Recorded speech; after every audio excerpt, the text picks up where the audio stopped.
You're listening to Vampire Princess Problems. I'm Vanessa, And I'm Seth. and stay tuned to the end of today's episode so you can find out the secret emoji for this episode.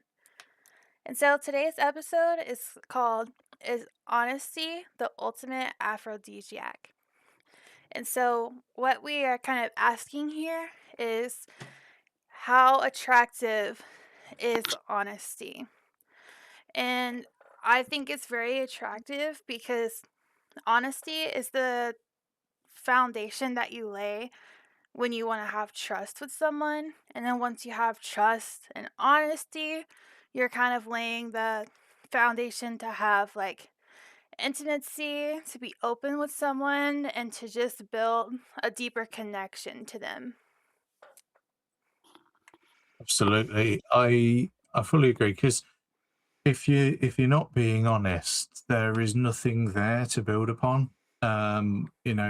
Whereas you can be incredibly open with somebody, entirely truthful, you know, with no sense of deception or anything like that.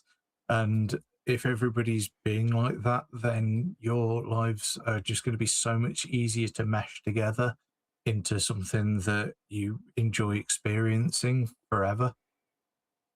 Let me ask you this. So, what do you think about being 100% honest, like straight away? Like, even going back to how we've been talking about some first dates and things like that.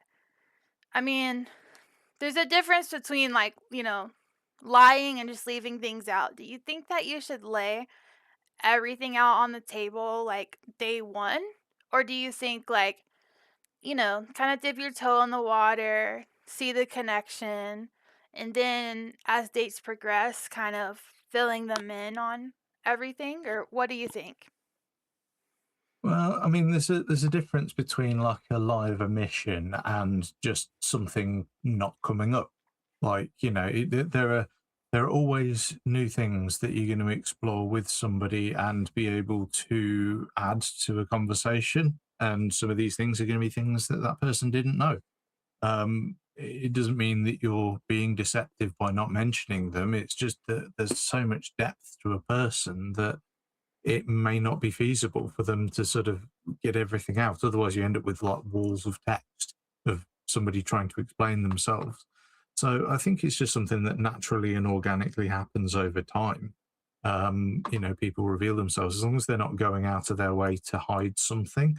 I mean, and also even in that, there's a difference between telling a little white lie so you don't accidentally reveal somebody's surprise birthday party and genuinely being deceptive. There's a huge difference between those things.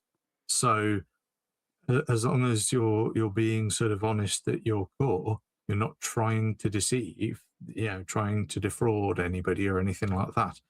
I think it would be perfectly reasonable for somebody not to just put every card on the table right from the get go. I think what you said, like, has an excellent point and kind of ties into a previous episode where we were talking about boundaries, which is like, as you're in this sort of dynamic relationship with the person, whatever. You experience life, you experience new things together, and then so at some things, different things come up that you weren't aware of before. So, like, you might have laid all your boundaries out, but then something else arises, and then you have to kind of take time to reevaluate and also, like, communicate to your partner, like, I didn't know, like, that this was a boundary for me until we kind of experienced it, but like now it is. And so, yeah, I mean, there's just some things that don't come up right away, naturally, like you said, but it will probably come up like over the course of the relationship. Absolutely, and especially because the situation with somebody might change. So like I don't know whether I'm going to like or dislike a thing until the thing appears, and that can be anything from like food or whatever. Because if somebody sort of eats something, it's like, oh, actually, I'm not really keen on that. Not that they lied and deceived somebody into believing that they were enjoying it. It was more a case of, well, they never tried it before. They weren't sure whether they liked it or not. And well, now that we've tried it, this is a new thing. And you can learn new things about yourself, or you can change over time where your tastes and interests might change. Oh, well, I used to really be into like the club scene, for example, but now I prefer something a bit more quiet, something a bit more laid back than that because my tastes have changed. And so it's not a lie to say, yeah, I'm not really into that sort of thing when you used to be known as like a hardcore raver or something like that. I think it's more just a case of people discovering things over time and learning either those boundaries or adding new ones, or even if it's not sort of down to boundaries, it can be something really simple like how people would prefer to communicate, or look, if somebody wants to go on holiday somewhere, their choice of destination might change. It's not to say that they were being deceptive before about where they wanted to go. It's just that new information has appeared. Seth, have you experienced that like with food before? Have you liked or not liked something when you were younger and then your taste changed as an adult? Yeah, yeah, I'd say so. I'm trying to think of a few examples, really. I mean, I didn't used to like marzipan at all. I'm still not the biggest fan, but What? like, yeah, for in cakes and stuff, like I used to have to eat like Christmas cake with a layer of marzipan. I was like, oh, this is blinking awful. This is horrible. Um, and yet, for some reason, those Battenberg cakes that you get, where they've got like the different sort of checker pattern in the middle, and they're covered in like a tube of marzipan, and it's like, actually, these are really nice. I quite like these now. Same thing with certain vegetables, like broccoli. I never used to like that when I was younger, but I actually quite like it now. I don't know why that is. It just is. Tastes evolve. I've had that too, but where I like things and now I don't. I used to love like mayonnaise, mayo, like with fries. Like I would prefer to dip my fries in mayo and things like that. And now, just recently, like the last month or two, like I don't like mayonnaise at all. Like just smelling it, it's just I don't know. To me, it just smells like spoiled, even when it's not. And yeah, it tastes spoiled to me, even when it's not. And so yeah, now I've discovered I don't like mayo anymore. I've just changed. I don't know what changed, but just something in me changed. Well, these things do happen. Uh, nobody's perfect. um, Yeah. no, I love mayo. I don't think I could ever I give that used up. to love mayo. Like that was like my top condiment choice, like Mm. for a burger or anything. Now I'm just like, ugh. But since we're talking about mayo, we'll segue into a compliment sandwich. Do you know what I mean when I kind of say like to sandwich compliments? Um, Not entirely, to be honest. I mean, I've heard of a sort of method by which you sort of if you try and wedge a negative between two positives to make sure that you start and finish on a high note. But I don't know if it's quite the same thing. Yeah, and obviously it's like, you know, a person's going to be able to tell if you're kind of doing it in like a condescending type of way or just like you could really just cut to the chase and say what you have to say, but it can be good for if you are talking about something that like you kind of have a gut feeling that it might upset them or hurt their feelings because obviously when you're in a relationship with someone, um, you don't want to hurt their feelings. You don't want to start an argument. You don't want to make them cry, what have you. And I do think, obviously, I'm speaking as a woman here, but that can be a reason why a lot of guys just choose not to say something. Like if they like way that it might not be like a huge deal, like they'll kind of just omit saying anything. Um, which isn't I don't know, like, when you look at it retrospectively, you kind of think, like, why didn't you just say that? Like, you could've just said that, and we could've, like, talked about that a while ago, but yeah, so, when you have something that you feel like really genuinely, like, might upset your partner, it can be good because you're kind of considering their feelings, and like I said, not doing it in a condescending way, but just telling them, like, "Oh, like, I'll just go for a random example here. Like, I love, um, how you play video games with your friends, like, it's a good stress relief for you, and, like, I'm happy that and you have that connection.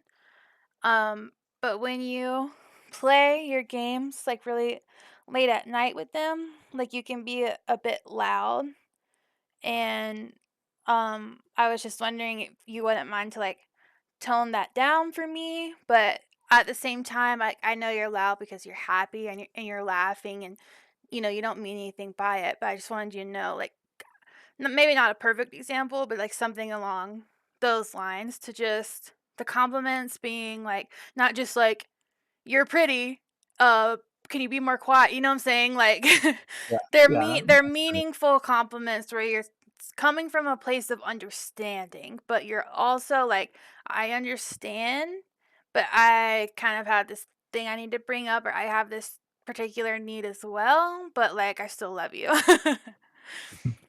Yeah, it's got to be relevant to the situation. You know, if you drop a sudden change of subject to a negative and then change the subject back, it's going to lose the desired effect. You're going to wind up just coming across as blunt and insulting, and even patronising. You know, it can really come across as patronising if you try and do it that way. So yeah, definitely one for keeping things related to the subject at hand. Yeah, what if you think back in to some of your relationships, um, have you ever had to be honest when you thought it might upset the person? Like, have you ever had to let them know something, but it ended up with them, getting upset? Hmm. Um, I don't. If I'm honest, though, I'm not the best at talking to people in that way, and I've never successfully managed to do this. Although, to be fair, normally I notice mistakes a little too late anyway. Hence the whole thing during the red flag episode. Um, I I've occasionally tried to sort of bring things up, and I certainly can give you examples of what not to do. Uh, and you know, when it comes to sort of having that honesty about negatives that people have, or red flags to bring up, I think sometimes I'm able to literally just come out and say them, but I'm not great at sandwiching the compliments because I always wind up, or at least I'm paranoid that I wind up you know coming across as too blunt, or not quite successfully navigating that balance of sandwiching the negative between two positives. Well, I will say this. I think it can be important to kind of talk about what didn't work. Like what went wrong because that is how we learn, and that's how other people can learn. Like, you can learn from other people's mistakes as well, if that makes sense. Um, like, let's say, for example, if, like, you didn't like their cooking and you were just like, "Oh, this is, like, bad." Like, that would obviously probably upset the person, but then it would be a learning experience because you would realize, like, I didn't think about how it would make them feel, like, things like that are just too blunt, and then I feel like it's probably especially more problematic for couples that like to tease each other, aren't always, like, super lovey-dovey, but are a little more, like, have some banter and things like that, and then because that's I think the kind of relationships where those kind of lines can get blurred. because some things it's just like like a harmless, like, joking tease, and then other times it's just feels like a straight up insult, if that makes sense. Absolutely. I mean, I know people that love to play pranks and joke around and things of that nature. And I certainly like when I've been at work, for example, and I've had a bit of banter with somebody or somebody's playing a prank, and I'm basically just sat there thinking, I certainly hope you do not treat your partner this way. Like what, Um, as an example? like somebody one of my colleagues doesn't quite know when to stop the joke when it's run its course, Mm. and so for example, he starts sort of messing with our equipment at work, like putting somebody's headset on mute by pressing one of the buttons at the back, which is fine. But then when somebody's trying to do a job and like literally the job could involve, like, if we get it wrong, it could involve literally um, causing a major chemical incident in a river, something really quite bad. And, this person's prattling around while somebody's trying to do a serious job to help relieve that situation. Yeah, It's so it's really more. not. But it would be like the equivalent of, somebody messing with the alarm at a fire station or something like that, so people don't know when they're supposed to go, and deal with a fire. Yeah, it's like it's not an intentionally, like, malicious prank, but it's actually, like, quite stupid, and I probably why it's a bit Mm. aggravating, and then you think, "Yeah, if you Yeah, it's do like, this okay, stuff, your poor spouse." yeah, it was funny the first couple of times when nobody got hurt, but seriously, tone it down, mate, tone it down. But yeah, I certainly hope that this person does not do it to their partner, because it would be incredibly foolish of them to do that, especially if they want it to last long term. I mean, who knows? The partner might be just as much of a prankster, and hopefully that's the case, and it'll be okay. But certainly, it rubs me the wrong way, and I've explained this, that I'm not the kind of person that gets on very well with these pranks. So just please don't do them to me. Like, it was funny the first couple of times, and I laughed with them, but I'm not doing that again. I'm not pretending that I'm, you know, enjoying something I'm not. And again, that's another form of the honesty. I'm willing to be quite Mhm. blunt about that one. Like, I don't find you funny anymore. Stop doing this. And I think that is, important. I mean, like, we all know, like, I'm pretty easy to make laugh, but, like, if someone says something as a joke and it's, like, something sexist or just something stupid, like, I literally just look them dead in the eyes and I don't laugh. I don't pity laugh, I don't pretend to think it's funny, I just look at them, like, I give them, like, if looks could kill type of look, I just lock into eye contact, and I just wait for them to say something else. Because I'm Mm. like, I'm not gonna give you a laugh for saying something, like, so, like, rude, like, and I'm easy to make laugh, like, I've kind of sometimes have a sense of humor, like a 12-year-old boy, like, I'll laugh at a fart joke, but if you're gonna say something, like, deliberately mean, like, I'm not gonna laugh. Oh, absolutely. I mean, I'm the kind of person that would I would peer over my glasses, in that really sort of patronising teacher way. I would peer at them over my glasses and go, "Really?" And I think, like, how we're talking about the pranks and things like that, it does kind of go with time and place, like, I don't know if you've heard that phrase before, but it's basically Yeah. saying, like, there's a time and a place for everything, but this is not it. But, now that I think about it, I don't know if I've ever played a prank on anyone. Have you? Is Am I missing out? Yeah, I don't know if I've ever I played a prank.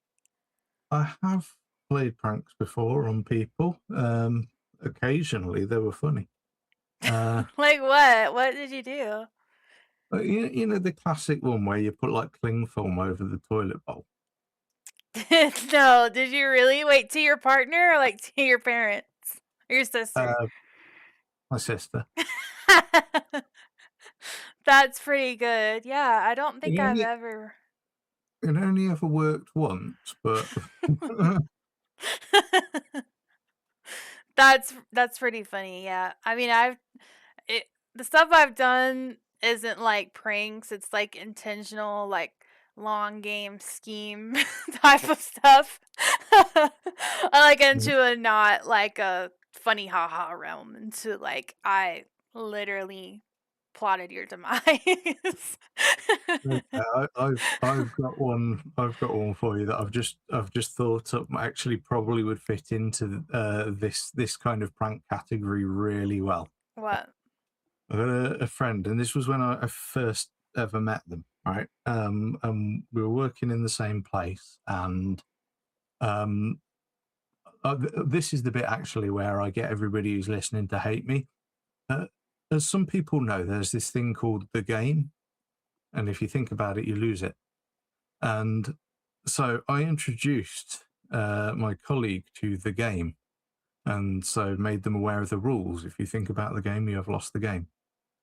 And so I started putting like into play scenarios in which my colleague would find well would basically start thinking about it. And one of my favorite ones was where I got a post-it note, wrote "You just lost the game" on it, and stuck it to the underside of their mouse.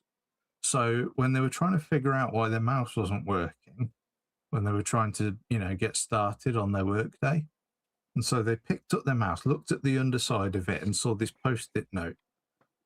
You just lost the game. Uh, and so I turned around and grinned because they were on the desk behind me. And my friend squinted at me and goes, "You're aware that this means war, don't you?" That is your workplace is just like everyone just pranking each other. That's how I imagine it now. Well, this one was a previous workplace. I think Oh, okay. if if we did the amount of pranks in my current workplace as we did in that old workplace that I used to be in, I think none of us would have a job anymore, and would probably impact the nation's economy because it would be that terrible because nobody would get anything done in an environment which is so serious that like we could literally have like members of parliament come and visit because of how important it is the stuff that we're doing. So I certainly don't think we'd get away with it. Talk about um job stress for real. I know, right? Like, yeah, I, I'm there like, in previous roles where I've not had anything majorly important to do. um Best and kind of role. yeah. And now I'm in a situation, it's like, yeah, if I mess this up, we are in so much trouble. Like, we could literally end up with like a review personally requested by the highest ranking politician in my entire country. So let's not mess around too much, okay, lads? Yeah, I will say like I'm literally the same way. I don't like to mess around too much. When like there's just certain things that like are serious and certain things that aren't serious. Like cuz I've had a couple jobs, in food service and things like that, and I see people post on like TikTok, the internet, whatever, that like there's this like waiter waitress hack where like if someone doesn't they ask for ginger ale but you don't have it, they put like 75% Sprite and 25% Coke so it looks like the color of ginger ale and it tastes similar cuz Sprite's not that different from ginger ale, so it's like but I'm just like I do not play around with stuff like that. Like, I get that it's funny. Like, I hope it was just for the video type of situation, but then again, I'm sure there's like people that actually do this, but I just take the giving a customer something that they didn't order way too seriously because I'm just like,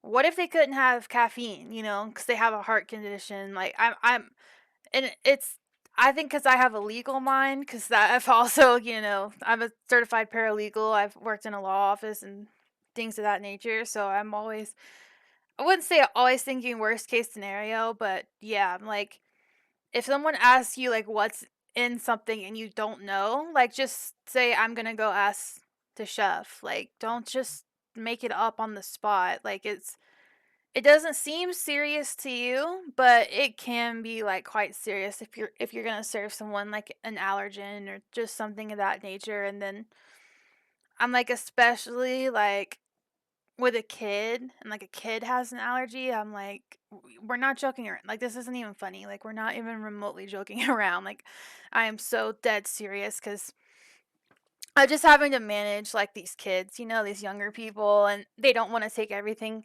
serious. And I get it. And and we're all just chilling. We have nothing to do. Like it's fine. But in some instances, it's not fine. Like you said. Yeah, this is serious stuff. I mean, you mentioned things like allergies. I've seen like cases on the news where somebody's been sued for an absolutely life changing amount of money, just because they didn't do their due diligence. They didn't check and ended up giving somebody that specifically said, I can't have dairy, ended up giving them dairy, and it ended up causing them a major episode, which, put them in the hospital.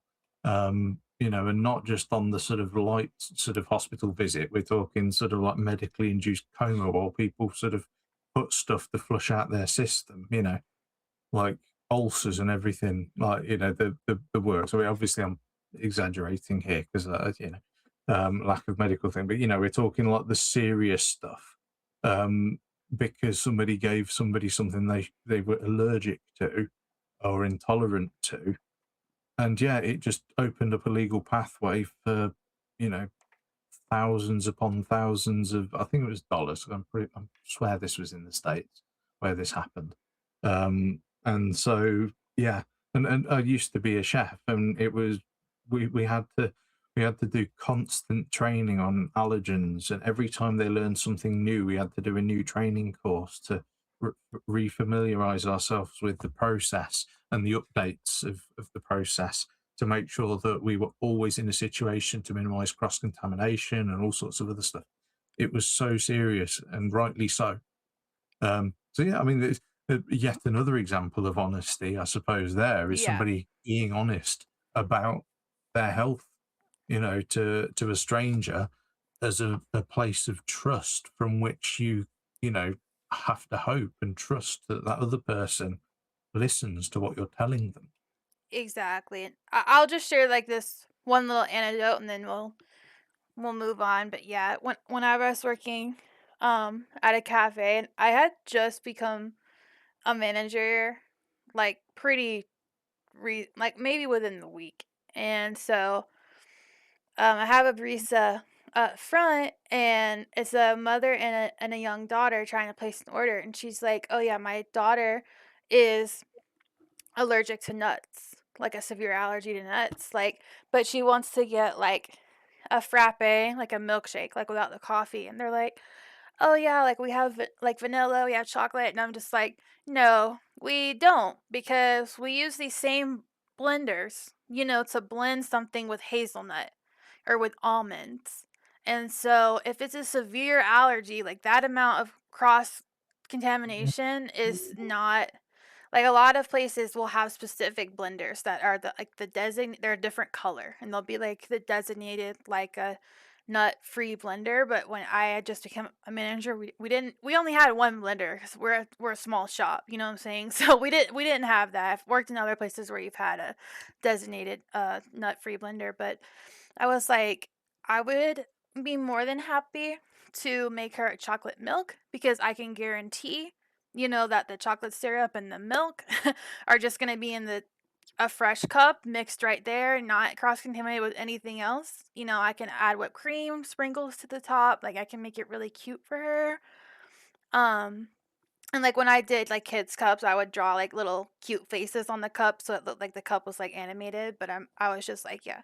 And then I kind of realized, like, I was stepping into, something where my baristas and weren't being trained properly, and yeah, and so that was just me, like that is a complete stranger, but the thought of, like, something happening to a little girl is just like, "No, I have to be honest and tell you, I cannot, you know, guarantee that blender is just too risky, too unsafe, but I can help you get something else yummy." But Mm. yeah.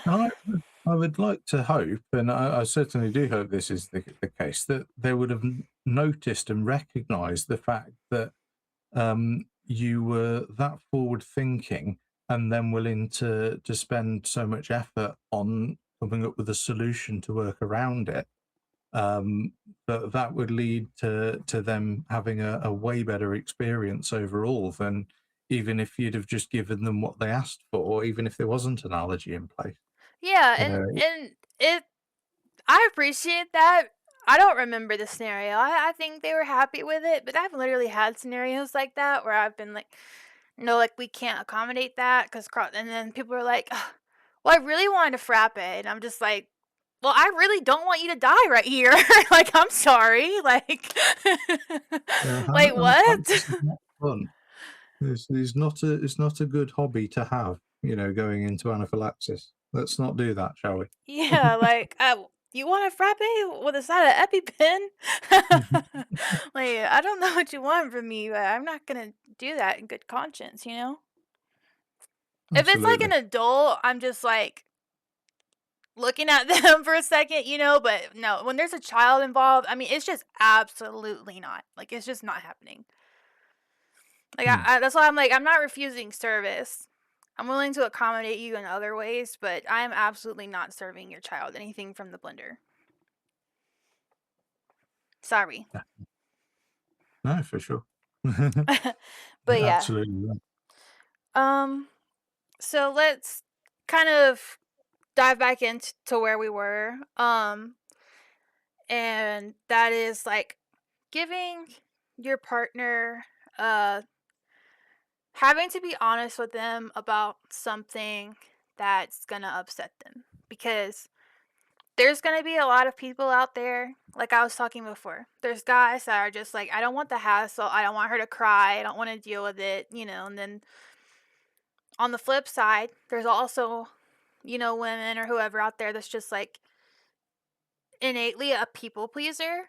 So even though they don't like it, they're kind of choosing to not be honest because they want to make that person happy, if that makes sense. And Mm. so, in a way to encourage people to just be honesty, be honest with each other. Like I want to talk about some different ways to phrase things because kind of going into time and place, you know, you have to be like you know, forward thinking about what you're saying because you do want to be honest, but you also do want to protect their feelings, but not at a hindrance of like explaining your needs. So I'm gonna say like one example here. Um, instead of saying like you never pay attention to me, you know, like because you're trying to be honest, this person is on their cell phone at the dinner table. You guys have went out to eat, and you know you're looking at them, and they're looking down at their phone. You know, and you're upset in the moment, and so some people have probably said that exact phrase like to their spouse. You never pay attention to me. One, it's coming from a place of high emotion, so that's probably not good in the moment. But secondly, it's like a all encompassing. Like you never do this. Well, you're upset in the moment, but that's probably not true. You know, they probably do. They're just not at the moment. And so like they're at the table, they're looking at their phone. You can say, um, like, why don't this dinner like let's just put our phones away and just really talk to each other, you know, like we're on our first date or something. You know, there's a different way to kind of say it that isn't in like a nagging way, if that makes sense. Because if you're gonna start nagging on someone, they're probably gonna have, like, a negative action. They're like, "I'm not always on my phone," like, I was just texting a colleague, they asked me a question about something, I was just responding, so different ways to kind of get the result you're looking for. Yeah, absolutely. Sometimes it really can be as simple as just softening the language that you use, and it can often get the point across so much more. Just I feel that, I believe that, I've noticed that, it can soften the language without using any sort of weasel words or anything like that. It just, really does um, tend to. I mean, in the example that you go, somebody that's on their phone all the time, asking why they're doing it rather than saying you're doing it too much. You're doing this too much. Well, Yeah, why are you always on your phone? even, like, "What's up? Everything okay?" That will kind of them be like, "Yeah," set their phone down, like, "It was just a colleague, whatever," but if you start, "Who are you talking to? Who's more important than me right now?" That sort of thing is gonna lead it into argument territory, so it's Especially if it is something important. yeah, and Like, and the chance that it is something important, I mean, they could be sitting there scrolling through Instagram or whatever, and that would be upsetting, I think, to anyone in that moment, that they're not, we're on a date here, we're sitting across from each other, we're supposed to be making conversation, and you're more interested to look at Instagram, but, I understand why it's upsetting, but in that moment, it's important to not be so reactive emotionally because you can get exactly what you want if you're honest, but still nice, if that makes sense. indeed, I had an ex who once kind of opened like that. Stop being on your phone all the time. I wasn't on my phone all the time. On this particular occasion, I was Yeah, because my friend had died, and I just found out literally, and I was scrolling through to find out more information because that's a big deal.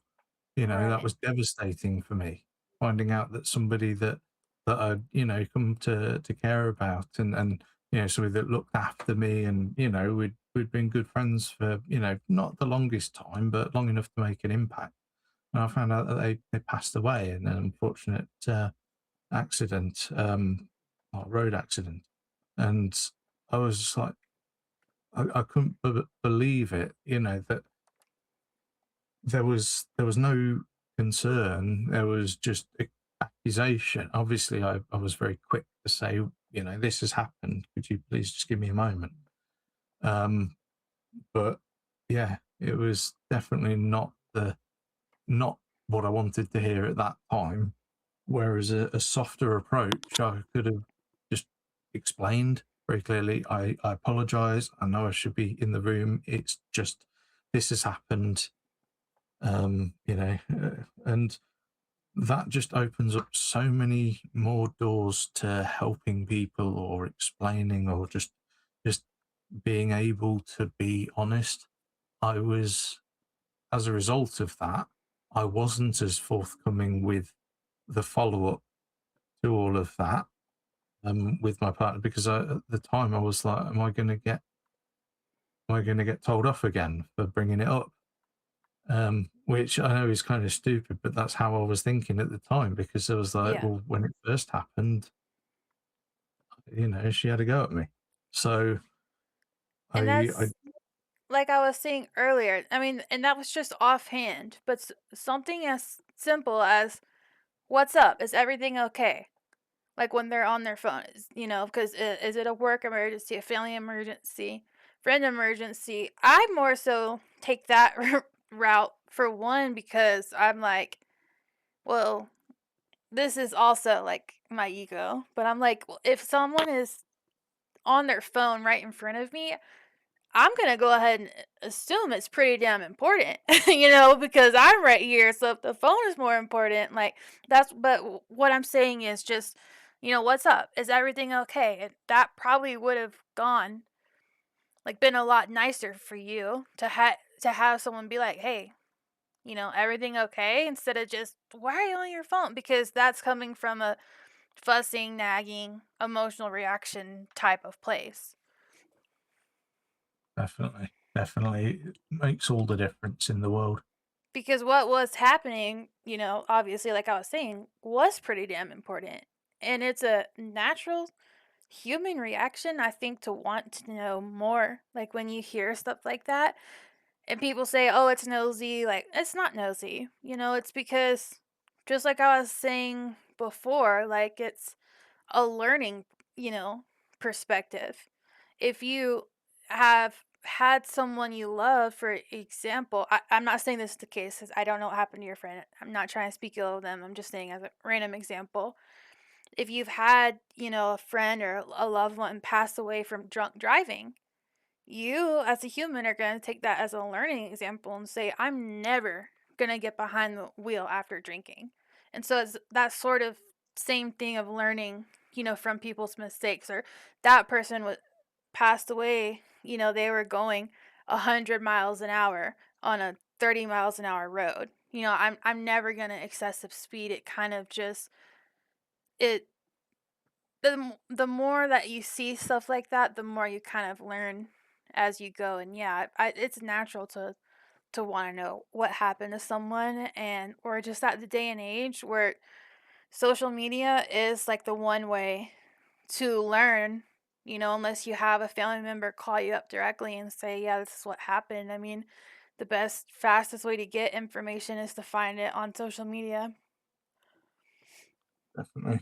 Yeah. It's the quickest thing when somebody posts about it, you have the opportunity. So yeah, I don't mean to be in an environment where I'm ignoring people and being on my phone. It's just I discovered that information, and then I couldn't shake it.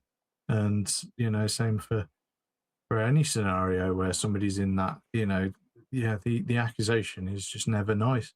Yeah. But yeah, again, it is also a chance to be honest, because you don't always sort of blurt out, "Oh, by the way, this has just happened." Sometimes you kind of need a moment.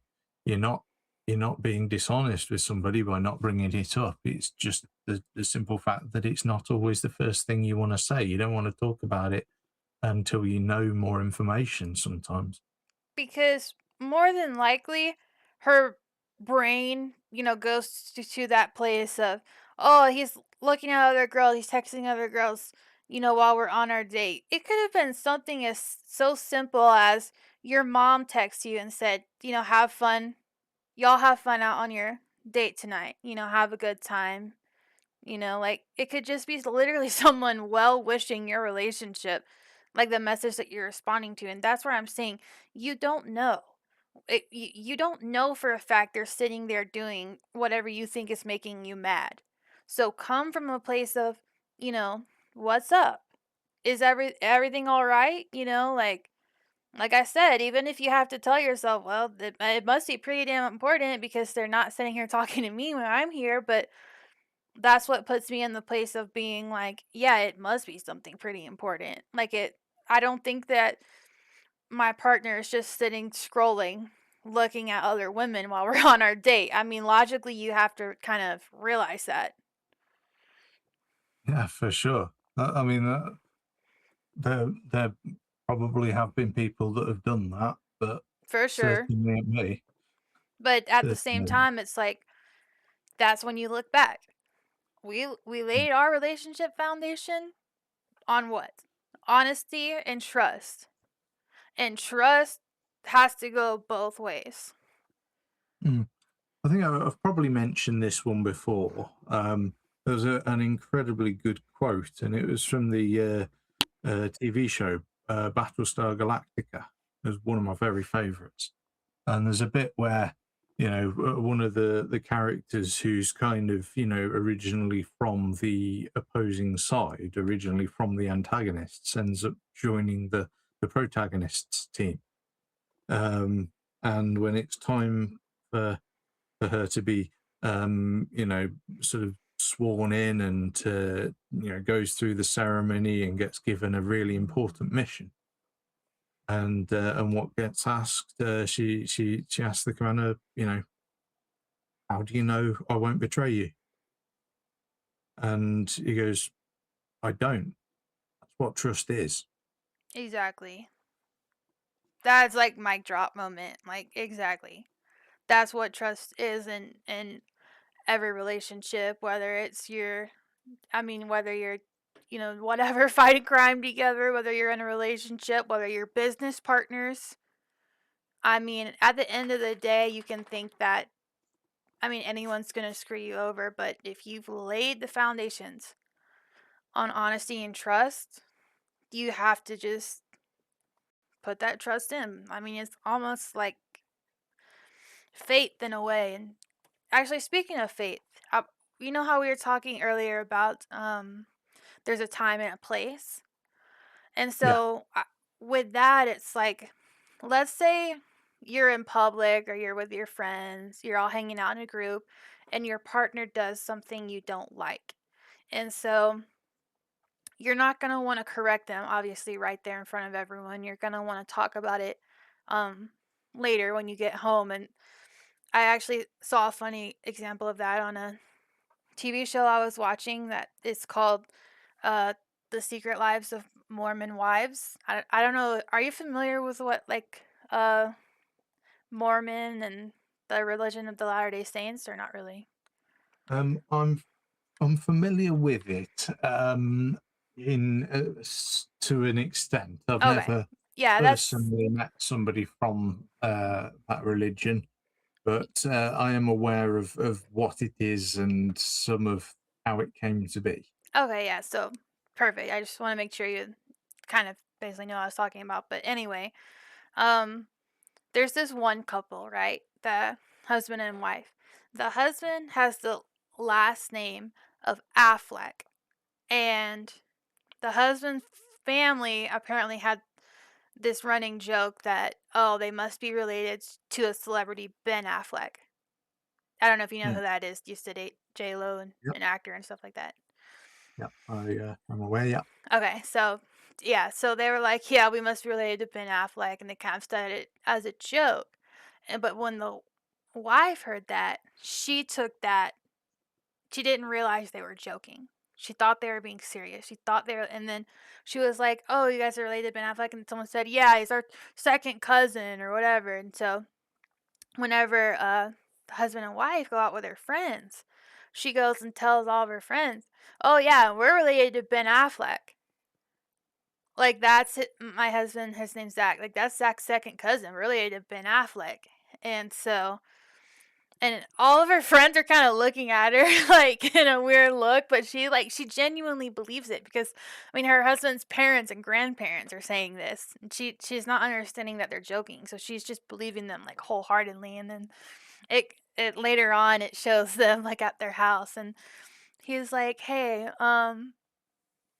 I really think you should stop telling people that we're related to Ben Affleck." And she's like, "What? Why? We are. Like, why am I not going to tell people that? That's like the first thing I want to tell people now." And he was like, "Well, we don't actually know that. Like they were joking."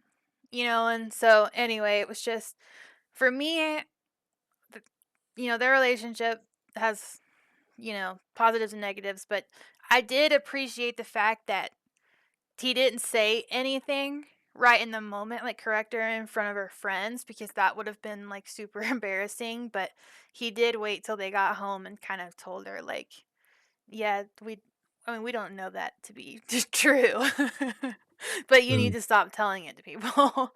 And I think that's kind of a time and place. He obviously did not probably wanna have that conversation with her, but still did? absolutely. I mean, it'd be one of those where it's definitely worth saying, just out of earshot of anyone else, where you can just calmly, explain, we don't know that this is the case. It saves her from having to kind of make excuses in front of friends, especially because you don't know how the friends are going to react. I mean, I've met people that would be relentless with making an issue of that. Yeah. So. And some definitely of were. them were like, "Why did she lie to us, telling us she's related to Ben Affleck and she's not?" And it did kind of become a whole, like, side story for a couple episodes, but Mm. it was all I just mean, really a big misunderstanding. yeah, in that situation, it would just be a case of, you could tell your friends, yeah, somebody played a prank on me, and I Yeah. fell for it, and I'm embarrassed, but that's life.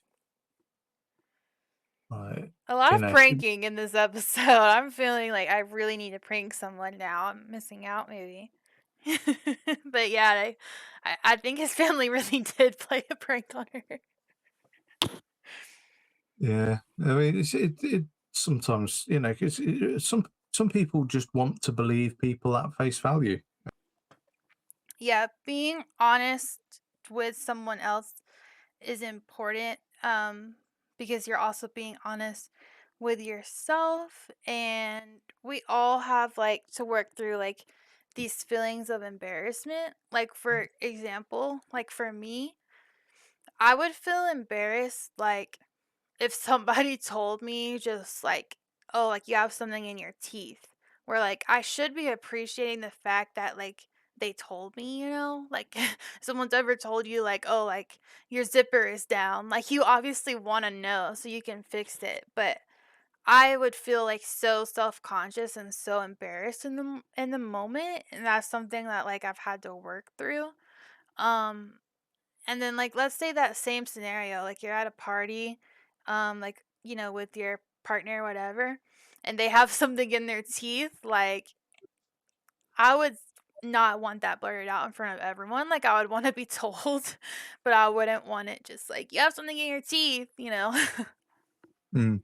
Yeah, take them to one side and quietly say, "Hey, mate, you got something in your teeth. Probably should sort that out." I remember some of my friends really like. Oh, well, I was going to say they tried to embarrass me. They succeeded. They did embarrass me a lot once, where I just emerged from the gents, and I'd forgotten to do up my zipper, and so I returned to the group, and the lot of them started humming the theme from. I don't know if you've ever seen the film The Dam Busters.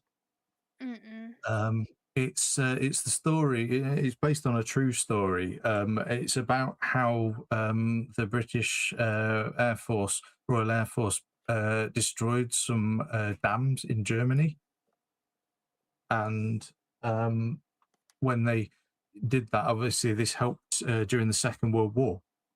Um, and so they made a film about it because it was incredibly famous. An immense feat of engineering that like they've struggled to like replicate this, like because they had to fly incredibly low, close to the water of this dam, and effectively get a bomb to skim across the surface and bounce, so it would eventually detonate, having hit the dam wall and then rolled downwards into the water because it had to detonate below waterline.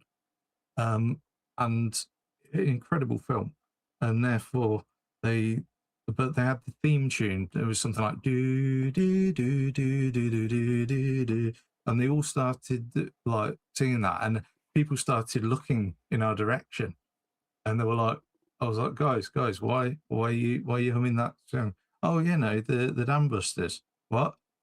Points at my zipper and goes, "You're flying low, mate." Oh my gosh. Yeah. I was like, you could have just That is quietly said something. crazy work. Yeah. Well, the amount of effort they put in when a simple, "Well, dude, zip up, mate, zip up," when that would have sufficed. But no, they made it everybody else's problem too. I'm like, "I'm about to flip your desk over." But Yeah. Well, I had to play nice because one of them was giving me a lift home. So isn't that the worst? yeah, it was like if I was the one giving them a lift home, they'd have had to find another way home.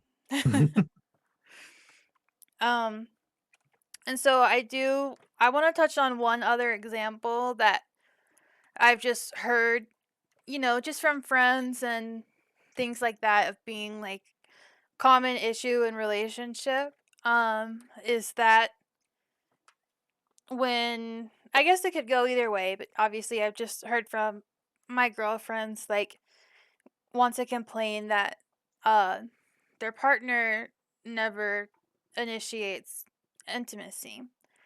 And I feel like why that can be an issue for women is because, like, ultimately, like, they have their, like, self-worth being rooted in how attractive they are, how attractive their partner finds them, and so if there's no intimacy happening, it must mean, like, they're not attractive sort of scenario is kind of where I think their mind goes because is probably why they're actually upset about it, but yeah, it's just one of the things like we were saying earlier. I mean, you don't know the whole reason as to the why.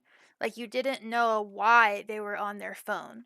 You don't actually know the reason why they're not initiating intimacy.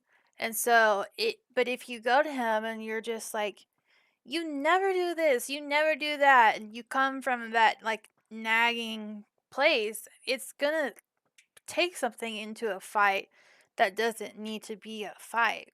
Whereas if you are just like, I mean, there's uh, two ways I think you could go with it right off the bat. I mean, you could try to like have a conversation, like, is everything okay? Like, whatever. Or hear me out.